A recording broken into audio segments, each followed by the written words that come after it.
They are inward realities. అంతరంగములో కనబడవలసిన అది వాస్తవాలు. ఏంటది? మొట్టమొదటిగా నీతి, తర్వాత సమాధానము, తర్వాత పరిశుద్ధాత్మయందలి ఆనందం. ఇదే దేవుని రాజ్యం. దేవుని రాజ్యం మానవ హృదయంలో స్థాపించబడటం అంటే ఏంటి? దేవుని నీతి రావాలి, దేవుని సమాధానం రావాలి, దేవుని యొక్క సంతోషం వారి హృదయంలో రావాలి. ఈ లోకంలో మిగతా ఉండే 2 విషయాలు అందరూ ఎదుగుతున్నారు. వారికి సమాధానం కావాలి, సంతోషం కావాలి.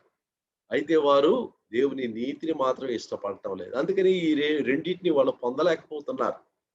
డబ్బు ఖర్చు పెడుతున్నారు. అనేక స్థలాలకు వెళ్తున్నారు. ఎన్నెన్నో ప్రయత్నాలు చేస్తున్నారు. శాంతి, సంతోషం కొరకు. ఎందుకు వారికి దొరకటం లేదు? ఆ క్రమంలో ఉన్న మొట్టమొదటి దాన్ని విడిచిపెట్టారు. దేవుని నీతి. ఎక్కడ దేవుని నీతి ఉందో అక్కడే దేవుని సమాధానం ఉంటది. ఎక్కడ దేవుని సమాధానం ఉంటదో అక్కడే దేవుని యొక్క సంతోషం ఉంటది అనే వాస్తవాన్ని మనం అర్థం చేసుకోవాలి.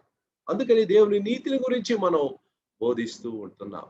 ఈ నీతి ముందు మానవుడు వచ్చేటప్పుడు తాను ఎంత పాపియో తాను గుర్తెరిగి మారు మనసు పొంది ఆ యొక్క క్రీస్తు చెంతకు వచ్చినప్పుడు ఆ శిలువ చెంతలో ప్రభువైన యేసుక్రీస్తు యొక్క బలియాగము ద్వారా మనము సంపాదించని ఆ నీతిని ఆపాదిస్తున్నాడు. ఇంప్యూటెడ్ రైచియస్‌నెస్ మన లెక్కలో ఉచితంగా చేరుస్తున్నాడు. మనము ఆయన యందు దేవుని నీతి అగునట్లు 2 కొరింథీ 5:21 పాపమెరుగని ఆయనను మన కోసము పాపముగా చేసెను.